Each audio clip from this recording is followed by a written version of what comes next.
حضرت یونس بن اسحاق اپنے والد سے روایت کو نقل کرتے ہیں. امام بہقی نے شعب الایمان میں اس روایت کو نقل کیا ہے. آقا علیہ السلام نے ارشاد فرمایا جیسے تم ہوتے ہو اسی طرح کے تم پر حکمران مقرر کیے جاتے ہیں. آج بحیثیت مسلمان پر ہمیں سوچنا ہوگا کہ کمی کہاں پہ ہے. اور حضرت کعب بن احبار آپ بیان کرتے ہیں، یہ بڑی قابل غور روایت ہے اور اس روایت کو شعب الایمان میں نقل کیا گیا ہے. آپ فرماتے ہیں کہ بے شک ہر زمانے کے لیے ایک حکمران ہوتا ہے، ایک بادشاہ ہوتا ہے، اور اللہ تبارک و تعالیٰ اسے وہاں کے لوگوں کی دلوں کی کیفیت کے مطابق بھیجتا ہے. جو لوگوں کی دل کی کیفیات ہوتی ہیں اسی کے مطابق حکمران آتے ہیں پھر. اور جب اللہ تعالیٰ کسی قوم کی اصلاح کا ارادہ فرماتا ہے تو انہی میں سے کسی مصلح اصلاح کرنے والے کو بھیج دیتا ہے. آئے گا انہی میں سے، باہر سے نہیں آئے گا، فرشتہ نہیں ہوگا کوئی اصلاح کرنے کے لیے، آئے گا انہی میں سے. لیکن رب تعالیٰ کب بھیجتا ہے؟ جب ان کے دلوں کی کیفیات پاکیزہ اور مطہر ہوتی ہیں، پھر رب تعالیٰ اصلاح کرنے کے لیے جو ہے وہ ایک مصلح کو بھیج دیتا ہے، وہ آ کے اصلاح کرتا ہے. اور جب اللہ تبارک و تعالیٰ کسی قوم کی نافرمانیوں کی وجہ سے ان کی ہلاکت کا ارادہ فرماتا ہے، سنیں آپ فرماتے ہیں، تو پھر ان پر عیش پرست، آرام پسند، نام نہاد لیڈر بھیج دیتا ہے. آج پوری امت پہ دیکھ لیں آپ، کیا یہ نظارہ آج ہم کر رہے ہیں یا نہیں کر رہے ہیں؟ نام نہاد لیڈر ہیں یا کہ نہیں ہیں؟ عیش پرست ہیں، آرام پرست ہیں. وہ ان کے اپنے بڑے بڑے بزنس ہیں پوری دنیا میں، ٹائکون ہیں وہ. قومیں تباہ و برباد ہو رہی ہیں. غربت میں جو ہے وہ جو غریب ہے وہ اسی چکی میں پستا چلا جا رہا ہے، متوسط طبقہ پستا چلا جا رہا ہے.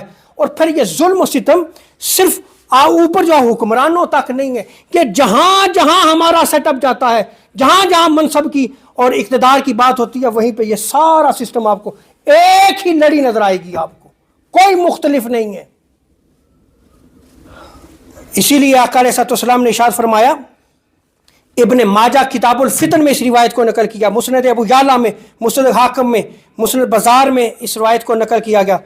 حضور علیہ السلام ارشاد فرماتے ہیں کہ لوگوں پر ایسا زمانہ آئے گا کہ جس میں دھوکہ ہی دھوکہ ہوگا، ہر شخص دھوکے پہ ہوگا. دوسری چیز آپ نے ارشاد فرمائی کہ ایسا زمانہ ہوگا کہ جس میں جھوٹے کو سچا سمجھا جائے گا اور سچے کو جھوٹا سمجھا جائے گا. حضور نے ارشاد فرمایا کہ جو بد دیانت ہوگا اسے امانت دار سمجھا جائے گا. جو جتنا بد دیانت ہوگا، کہ یہ بڑا امین ہے جی، یہ بڑی امانت رکھنے والا ہے. اور جو امانت دار ہوگا اس کو بد دیانت سمجھا جائے گا. اور آگے آقا علیہ السلام ارشاد فرماتے ہیں وَيَنْتِقُ فِيهَا الرُّوَائِعُ بَعْدَ، پھر روائے بادہ بولے گا. صحابہ کی مجلس تھی، عرض کی یا رسول اللہ، قیل وَمَا الرُّوَائِعُ بَعْدَ، یا رسول اللہ یہ روائے بادہ کیا ہے؟ فرمایا نااہل لوگ، فاسق، فاجر، گناہ کرنے والے لوگ اہم معاملات میں عوام کی نمائندگی کریں گے اور نااہل اور فاسق لوگ لیڈر بن جائیں گے. سنیں بنی اسرائیل میں امام بہقی کی روایت کو نقل کرتے ہیں، بنی اسرائیل نے حضرت موسیٰ علیہ السلام سے عرض کی کہ اے موسیٰ علیہ السلام، آپ اپنے رب سے التجا کیجئے کہ ہمیں ایسی علامت بتا دیں کہ ہمیں علم ہو جائے کہ ہمارا رب ہم سے راضی ہے یا ناراض. سنیں اس علامت کو اور اس علامت کو سن کے اپنی زندگیوں کو بدلیں. چنانچہ حضرت موسیٰ علیہ السلام نے اللہ تبارک و تعالیٰ کی بارگاہ میں التجا کی، باری تعالیٰ وہ کون سی علامت ہے کہ ہمیں پتہ چل جائے تو راضی ہے یا ناراض ہے؟ تو رب تعالیٰ نے ارشاد فرمایا موسیٰ انہیں آگاہ کر دو، میری رضامندی کی علامت یہ ہے کہ میں ان پر ان کے شریف اور نیک حکمران ان پر مقرر کر دوں.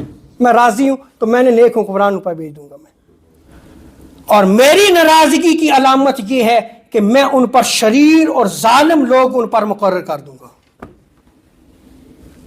اور دوسری روایت میں آتا ہے کہ میری ناراضگی کی علامت یہ ہے کہ تمہارے امور جتنے تمہارے معاملات ہیں وہ بیوقوف اور احمق لوگوں کے حوالے کر دیے جائیں گے.